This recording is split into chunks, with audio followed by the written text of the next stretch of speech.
కూటమి ప్రభుత్వంలో కల్తీ మద్యం ఏరులై పారుతోందని, దీంతో నిరుపేదలు ప్రాణాలు కోల్పోతున్నారని రామచంద్రపురం వైసీపీ కోఆర్డినేటర్ పిల్లి సూర్యప్రకాష్ ఆరోపించారు. నకిలీ మద్యం కేసుని వెంటనే సీబీఐకి అప్పగించాలని డిమాండ్ చేస్తూ డాక్టర్ బిఆర్ అంబేద్కర్ జిల్లా రామచంద్రపురంలో సూర్యప్రకాష్ ఆధ్వర్యంలో నిరసన తెలియజేశారు. వైసీపీ కార్యాలయం నుంచి ఎక్సైజ్ కార్యాలయం వరకు ర్యాలీ చేపట్టారు. కూటమి ప్రభుత్వానికి వ్యతిరేకంగా నినాదాలు చేశారు. కల్తీ మద్యానికి కారకులైన వారిని కఠినంగా శిక్షించాలని వారు ఎక్సైజ్ అధికారులకి వినతిపత్రం అందజేశారు. ఈ సందర్భంగా సూర్యప్రకాష్ మీడియాతో మాట్లాడుతూ, రాష్ట్రంలో ఎవరైతే కల్తీ మద్యం తయారు చేస్తున్నారో వారిని కఠినంగా శిక్షించాలని డిమాండ్ చేశారు. ప్రతి గ్రామంలో బెల్ట్ షాపులు ఏర్పాటు చేసి నిరుపేద ప్రాణాలతో కూటమి నాయకులు చెలగాటమాడుతున్నారని మండిపడ్డారు. బెల్ట్ షాపులను అరికట్టకపోతే ప్రజల పక్షాన వైసీపీ పోరాటానికి దిగుతుందని ఆయన హెచ్చరించారు. ఈ కార్యక్రమంలో వైసీపీ శ్రేణులు పాల్గొన్నారు. జగన్మోహన్ రెడ్డి గారి నాయకత్వం, జగన్మోహన్ రెడ్డి గారు ప్రవేశపెట్టిన మెడికల్ కాలేజీలపై కోటి సంతకాల ఉద్యమం. ఈ కల్తీ మద్యం ఎలా జరుగుతుంది, ఏం జరుగుతుంది అన్నది మనం ఈ రాష్ట్రంలో అంతా గత వారం రోజుల నుంచి 10 రోజుల నుంచి అన్ని చూస్తా ఉన్నాం. మా అధ్యక్షుడు జగన్మోహన్ రెడ్డి గారు, అలాగే మా జిల్లా 2 జిల్లాల రీజనల్ కోఆర్డినేటర్ బొత్స సత్యనారాయణ గారు, అలాగే మా జిల్లా అంబేద్కర్ కోనసీమ జిల్లా అధ్యక్షులు శ్రీ జగ్గిరెడ్డి గారి ఆధ్వర్యంలో, అలాగే మా రామచంద్రపురం కాన్స్టిట్యున్సీ కోఆర్డినేటర్ పిల్లి సూర్యప్రకాష్ గారి ఆధ్వర్యంలో ఎక్సైజ్ కార్యాలయానికి రిప్రజెంటేషన్ ఇవ్వడానికి వచ్చాం. అలాగే ప్రతి 3 బాటిల్కి ఒక దొంగ బాటిల్ మార్కెట్ లో ఉంది. పూర్వం అంటే ఇప్పుడు దాకా ఈ ఎక్సైజ్ వ్యవస్థ మొదలైన దగ్గర నుంచి బేవరేజెస్ నుంచే లిక్కర్ కొంటారు.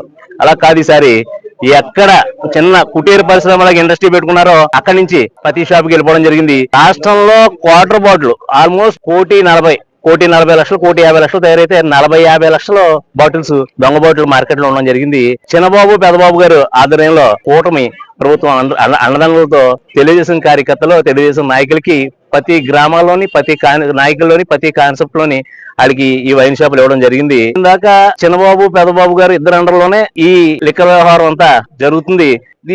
ఇందులో ఎవరు అంటే ఈ బెవరేజ్ నుంచి వచ్చి వైన్స్ ఏ రకంగాని ఏ షాప్ కి వెళ్ళడం లేదు. చంద్రబాబు గారు కొత్త కూడా చెప్పాడు, ఇప్పుడు సిట్ వేసాను అంటున్నాడు. సిట్ వేసంటే నువ్వు సిట్ అంటే సిట్, స్టాండ్ అంటే స్టాండ్ అని సిట్. అది మేము గాని నాయకులు గాని ఈ ఆంధ్రప్రదేశ్ ప్రజలు గాని అందులో కోరుకునేది ఒకటే, నీకు నిజాయితీ ఉండి నీ దగ్గర ఇందులో ఏ మిస్టేక్ నీవు గానీ నీ కార్యకర్తలు గానీ ఏ తప్పులు లేవనుకుంటే సిబిఐ ఎంక్వైరీ చేయమని మా అధ్యక్షుడు జగన్మోహన్ రెడ్డి గారు కోరుతున్నారు. అలాగే మా నాయకులు మేము అందరం కోరేది, నీ సత్యత ఏమైనా ఉందనుకుంటే సిబిఐ ఎంక్వైరీ నిరూపించు. ప్రతిరోజు కూడా ఇక్కడ నుంచి ప్రతిరోజు దీని మీద విపరీతమైన యాజిటేషన్ చేయడం జరుగుతుంది. ఈ కార్యక్రమానికి ఇచ్చేసిన నాయకులకు, కార్యకర్తలందరికీ నా నమస్కారం తెలియజేస్తున్నాను. పాత్రికేయ మిత్రులందరికీ కూడా నా హృదయపూర్వక నమస్కారాలు తెలియజేసుకుంటూ, ఈ రాష్ట్రంలో ఇటీవల కాలంలో మద్యం తయారీ గాని సరఫరా గాని అంటే నకిలీ మద్యం తయారీ సరఫరా చేస్తున్నటువంటి వారిపై చర్యలు తీసుకోవాలని కోరుతూ రామచంద్రపురం నియోజకవర్గంలో ఎక్సైజ్ కార్యాలయానికి వచ్చి గౌరవ సిఐ గారికి వైఎస్ఆర్ కాంగ్రెస్ పార్టీ తరఫున రిప్రజెంటేషన్ ఇచ్చి వారిపై చర్యలు తీసుకోవాలి, వారిని అరెస్ట్ చేయాలని డిమాండ్ చేస్తూ ఈ రోజు వినతి పత్రం ఇవ్వడం జరిగింది. అసలు చంద్రబాబు నాయుడు గారి గురించి ఒకసారి మాట్లాడుకోవాలి. ఈ సందర్భంగా ఎన్నికల ప్రచారంలో చంద్రబాబు నాయుడు గారు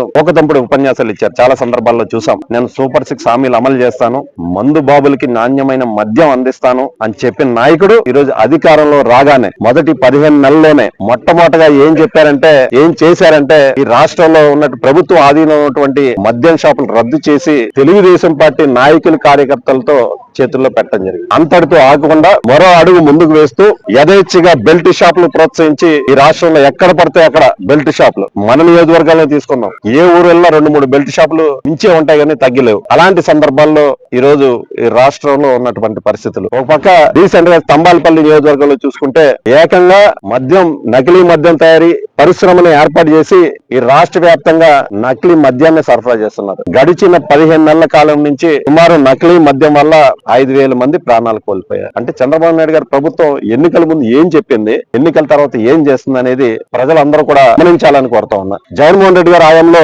మద్యం షాపులు రాత్రి 9 అయితే క్లోజ్ చేసేవారు జగన్మోహన్ రెడ్డి గారి హయాంలో. కానీ ఈ ప్రభుత్వం వచ్చిన తర్వాత 24 గంటలు మద్యం షాపులు తెరిచే ఉంటాయి, బెల్ట్ షాపులు తెరిచే ఉంటాయి. అది నకిలీ మద్యం అంటే ఎక్కడ పడితే అక్కడ నకిలీ మద్యం యథేచ్ఛగా సరఫరా చేస్తున్నారు. పై స్థాయి నుంచి కింద స్థాయి వరకు అందరూ కూడా భాగస్వాములై ఉన్నారు. అందుకనే మా నాయకుడు జగన్మోహన్ రెడ్డి గారి పిలుపుతో వైఎస్ఆర్ కాంగ్రెస్ పార్టీ డిమాండ్ చేస్తున్నాం, ఖచ్చితంగా ఎవరైతే దీంట్లో బాధ్యతలు ఉన్న సమగ్ర దర్యాప్తు జరిపించాలి, ఎవరైతే దీంట్లో బాధ్యతలు ఉన్నారో వారిని శిక్షించాలని కోరుతూ వైఎస్ఆర్ కాంగ్రెస్ పార్టీ తరఫున డిమాండ్ చేస్తున్నాం. అవసరం అయితే సిబిఐ ఎంక్వైరీ వేయాలని కూడా వైఎస్ఆర్ కాంగ్రెస్ పార్టీ తరఫున మేము డిమాండ్ చేస్తా ఉన్నాం. డాక్టర్ కృష్ణ కిషోర్ గారి ఆధ్వర్యంలో 33 సంవత్సరాలు విద్యా బోధనలో అనుభవం కలిగిన నిష్ణాతులైన అధ్యాపక బృందంతో ఒత్తిడి లేని విద్యను అందిస్తున్న విద్యా సంస్థ డాక్టర్ కిషోర్స్ రత్నం జూనియర్ కాలేజ్.